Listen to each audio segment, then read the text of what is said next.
Paz y bien, soy el hermano Jesús María Bezzunartea, religioso, sacerdote capuchino, y me da mucho gusto estar de nuevo siguiendo este temario del catecismo evangélico, en el que tratamos de presentar nuestra fe como la buena nueva, como la nueva que nos abre el camino de la vida, el camino que es Jesús. Y pues espero que este enfoque sea enriquecedor para todos los que nos escuchan. En el tema último, catequesis última, les hablé sobre el Espíritu Santo, pero todavía nos quedó una parte por explicar, así que vamos a seguir con ella, y precisamente es referente a los dones y frutos del Espíritu. Después tenemos los símbolos del Espíritu Santo, también la cláusula que procede del Padre y del Hijo y recibe una misma adoración y gloria que habló por los profetas, toda esa parte del credo que la recitamos en el credo constantinopolitano. Bueno, pues comenzamos con los dones y frutos del Espíritu. Este tema lo desarrolla San Pablo en su carta primera a los Corintios, en los capítulos 12 y 14, con bastante amplitud, aunque prefiere hablar de carismas más que de dones. Bueno, no sé, razones prácticas en nuestro léxico católico hemos evitado,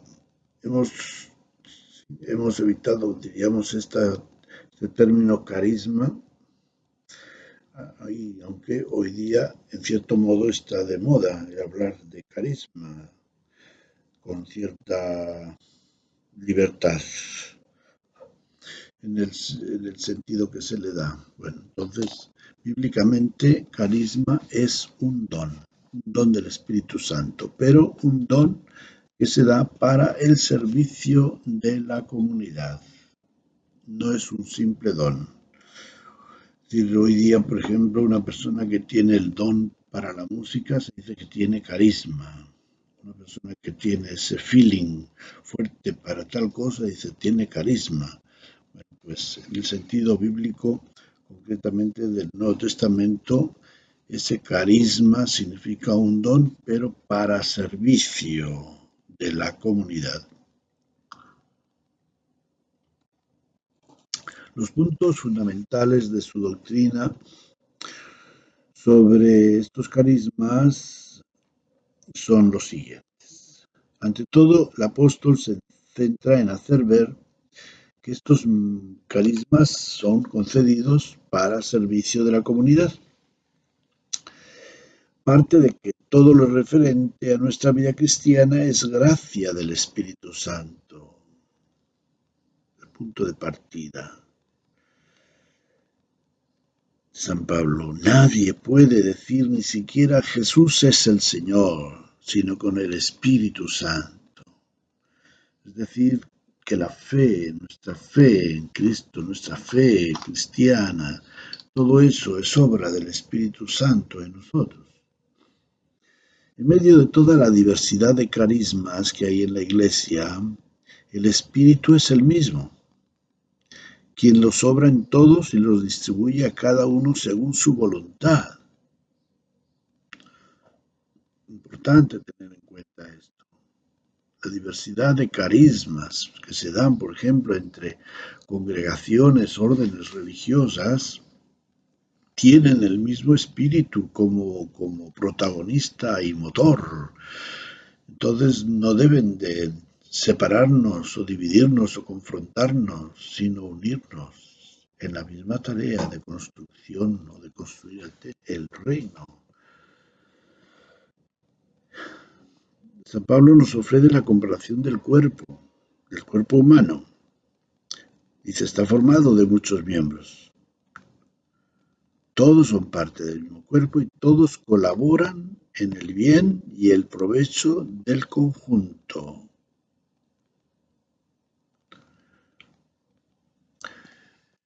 También, o de esa misma manera, en el cuerpo de la Iglesia hemos sido bautizados todos en el mismo Espíritu y hemos bebido de un solo Espíritu, haciendo referencia a estos dos sacramentos básicos de la Iglesia que son el bautismo y la Eucaristía. Para San Pablo los carismas son sinónimos de dones, como ya hemos dicho anteriormente. De hecho, él usa a veces este término, o sea, usa los dos términos y usa distintamente el carisma y el don. El don de interpretar el lenguaje, el don de hacer milagros, de hacer curaciones, de asistir a los necesitados, de dirigir la comunidad, de hablar un lenguaje misterioso. Digamos que como que el don es como más asequible a la terminología popular. También en el capítulo siguiente, al hablar de la mayor de los carismas, que es la caridad, menciona el don de profecía. Sin embargo, la enumeración de los dones, como se conoce en el catecismo, se la debemos al profeta Isaías, que al hablar del Mesías describe la acción y presencia del Espíritu a través de los dones de sabiduría e inteligencia, consejo y fortaleza, ciencia y temor. Estos 6 dones. Después se añadió el don de la piedad. El fruto típico y característico del Espíritu Divino, del Espíritu de Dios en nosotros, es el amor. Esto también lo debe tener muy claro. El amor que ha sido derramado en nuestros corazones, nos dice Pablo en su carta a los Romanos, por medio del Espíritu Santo que se nos ha dado. Y con el amor están los otros frutos que enumera San Pablo en su carta a los Gálatas. Alegría, paz, paciencia, afabilidad, bondad, fidelidad, mansedumbre, control de sí mismo. La diferencia entre frutos y dones pues es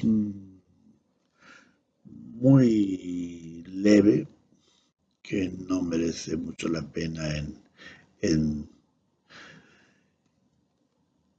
tratarla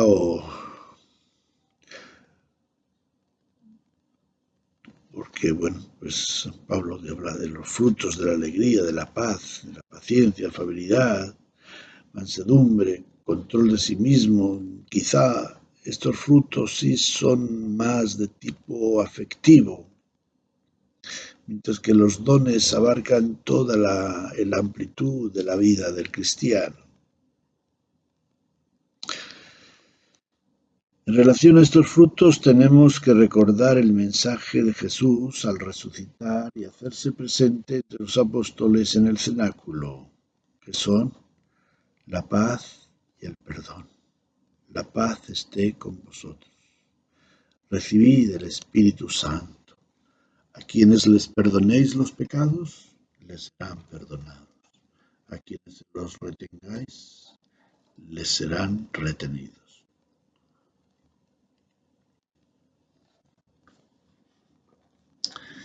Es un tema bastante interesante este de los dones y de los frutos que merece la pena pensarlo, releerlo. Sobre todo pues, para ver, ¿no?, cómo el Espíritu Santo está activo o no está activo en nosotros, porque tiene que estar activo. El Espíritu Santo no es una medalla, no es, no sé, algo estático, es algo dinámico, es el Espíritu Santo, es la vida de Cristo en nosotros, es el Espíritu que actúa en nosotros la santificación, es el Espíritu Divino. Y Dios es, por esencia, es activo, porque Dios es amor. Y el Espíritu Santo es la expresión de ese amor de Dios, del Padre, del Hijo. Veamos ahora algunos símbolos del Espíritu Santo, como se ha manifestado el Espíritu Santo en la espiritualidad y fenomenología cristiana. Los símbolos principales que aparecen en el Nuevo Testamento son tres: la paloma, el agua y el fuego. La paloma es la imagen que, según los tres evangelios sinópticos, apareció al ser Jesús bautizado, al mismo tiempo que se escuchaba una voz del cielo diciendo: Tú eres mi Hijo, y yo hoy te he engendrado. El agua es una imagen mencionada solo por el cuarto evangelio, tanto cuando Jesús le dice a la mujer samaritana que tiene un agua que salta para la vida eterna, como cuando le dice a Nicodemo que tiene que nacer del agua y del Espíritu para entrar en el reino de los cielos. Pero Jesús también dice que del seno de quien crea en él brotarán ríos de agua viva, refiriéndose al Espíritu que recibirán quienes creyeran en él. Interesante, ¿no? Estas dos imágenes del agua, imágenes del Espíritu Santo, la primera como una fuente de agua que salta para la vida eterna, y la segunda, la de nacer del agua, nacer del agua, o nacer por el agua y el Espíritu. Finalmente, la tercera imagen es el fuego que aparece en la forma de lenguas sobre la cabeza de los discípulos reunidos en el cenáculo el día de Pentecostés. Pero ya antes Jesús había dicho que había venido a traer fuego a la tierra, que en la mente de los biblistas se puede referir ante todo al Espíritu Santo, que nos iba a comunicar por medio de su amor consumado en la cruz y al ser glorificado en la resurrección. Fuego. Jesús dice: cuánto deseo que este fuego venga y arda. Se refería al Espíritu. El Espíritu, porque el Espíritu es el que iba a poner en acción toda la riqueza de su experiencia salvadora en este mundo.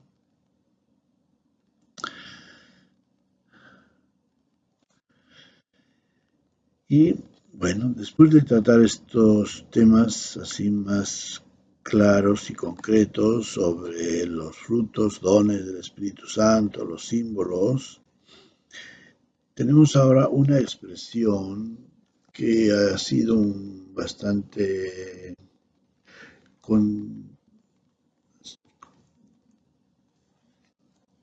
contestada,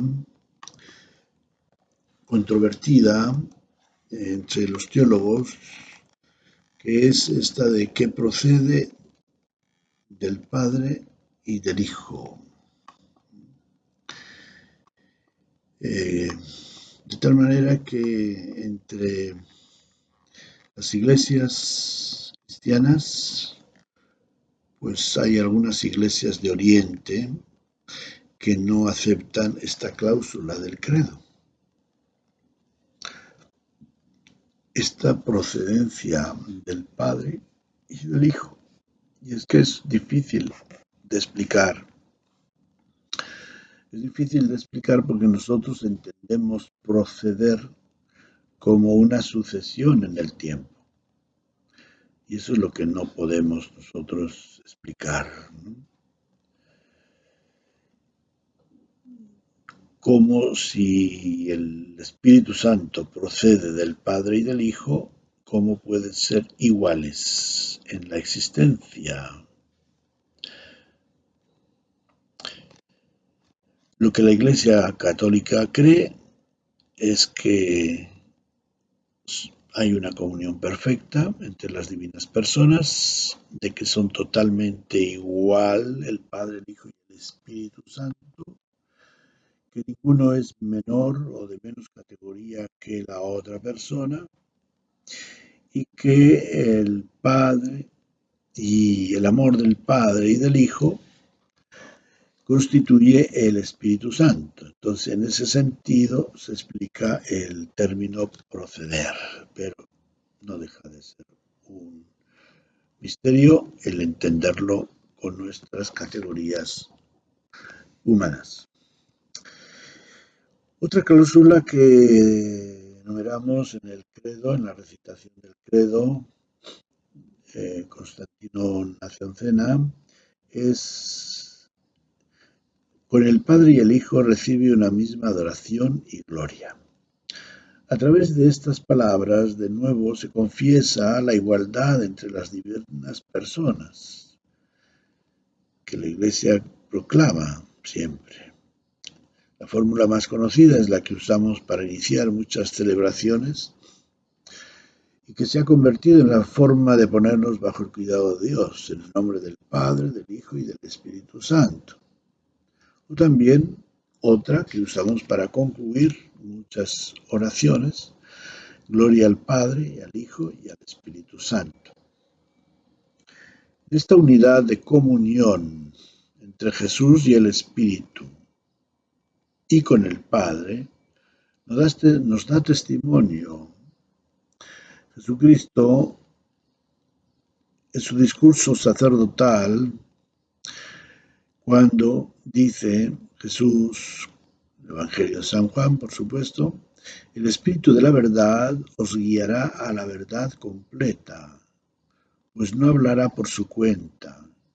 Él me dará gloria, porque recibirá de lo mío y os lo anunciará. Y también, cuando venga el Consolador, que yo os enviaré de junto al Padre, el Espíritu de la verdad que procede del Padre, Él dará testimonio de mí. El Espíritu de la verdad que procede del Padre. Él dará testimonio de mí. En la liturgia, en las celebraciones, en las lecturas y en las oraciones de la liturgia, sobre todo en la Eucaristía, son constantes las referencias al Espíritu Santo. Tanto el bautismo como el perdón en el sacramento de la reconciliación se administran en el nombre del Padre, del Hijo y del Espíritu Santo. La Eucaristía la comenzamos en el nombre del Padre, del Hijo y del Espíritu Santo, y se concluye con la bendición en el nombre del Padre, del Hijo y del Espíritu Santo. La confirmación se administra con las palabras: recibe por esta señal el don del Espíritu Santo. Y la unción de enfermos también se administra con esta fórmula: por esta santa unción y por su bondadosa misericordia, te ayude el Señor con la gracia del Espíritu Santo. En la oración eucarística de la misa se pide que la efusión del Espíritu Santo sobre las especies de pan y vino las convierta para nosotros en el cuerpo y la sangre de Jesucristo nuestro Señor.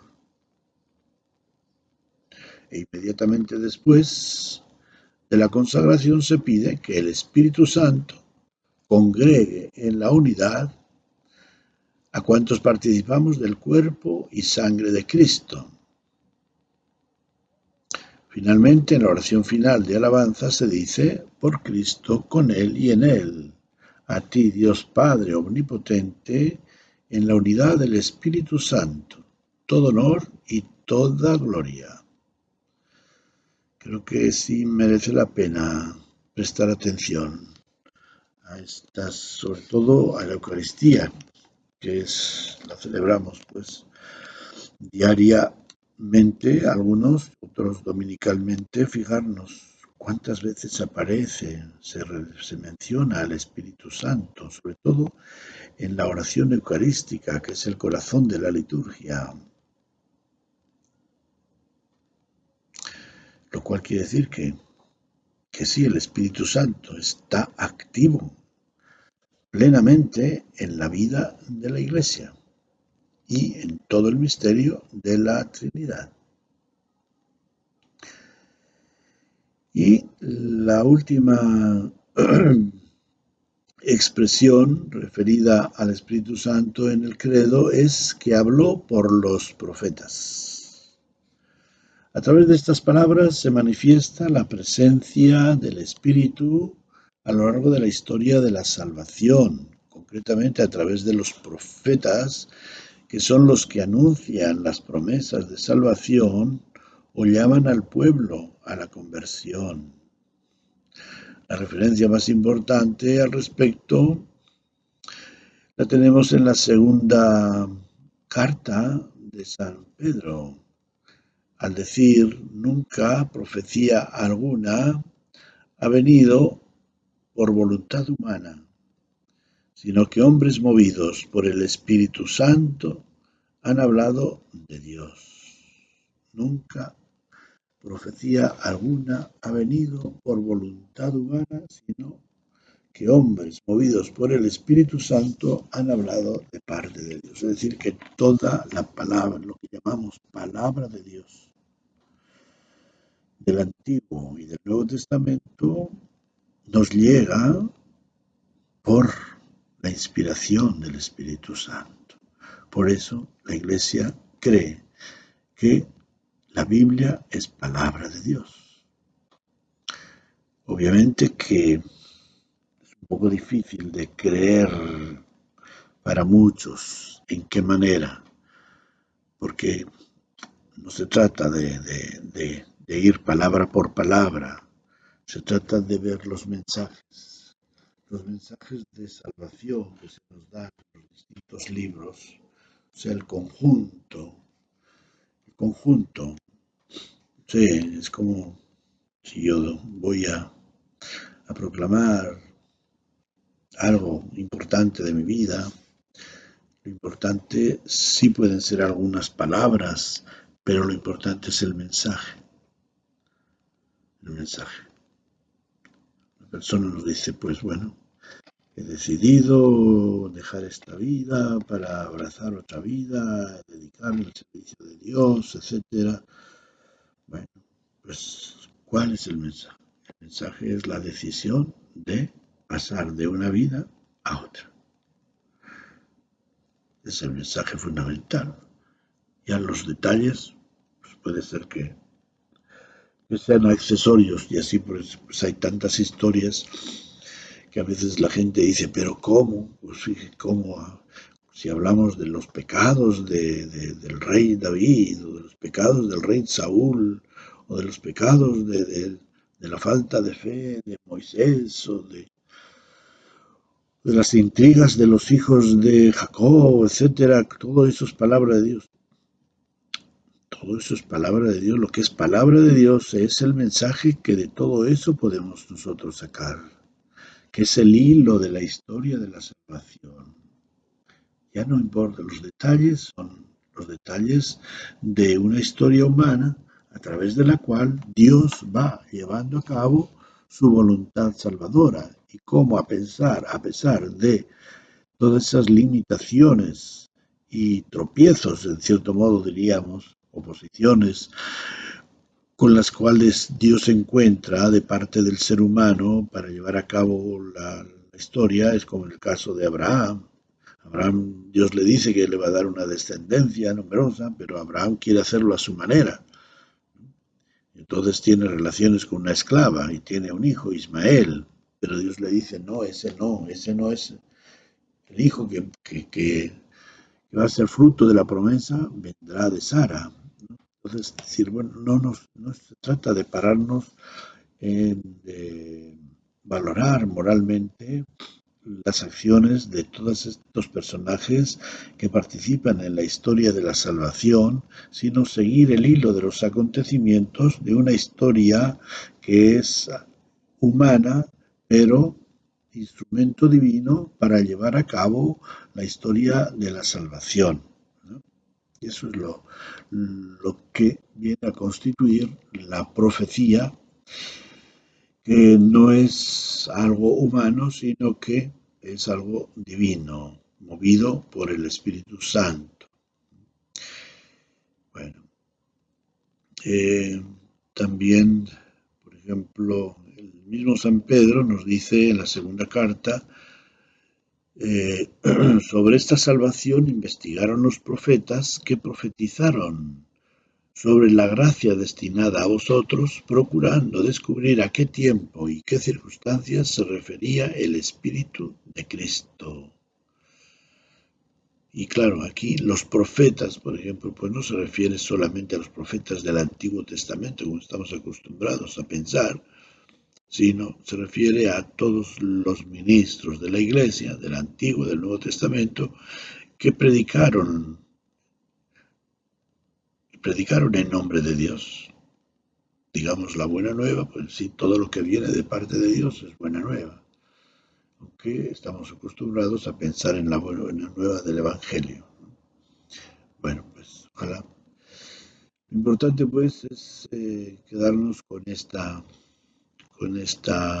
idea clara de que el Espíritu Santo es protagonista del magisterio de la Iglesia, es protagonista de la labor santificadora de la Iglesia por medio de los sacramentos y es protagonista de todo el ordenamiento de la vida de la Iglesia a través de tantos dones y carismas que el Espíritu Santo derrama en distintos miembros de la Iglesia.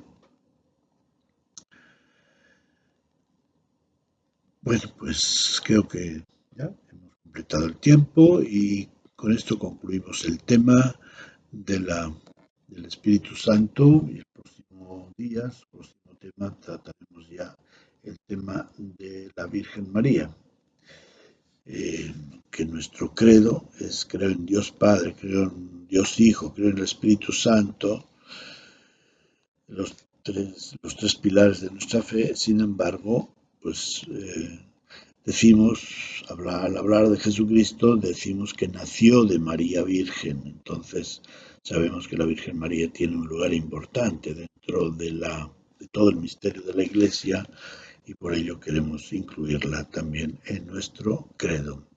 Explicaremos el sentido que tiene en nuestro credo el papel y la presencia de la Virgen María. Paz y bien.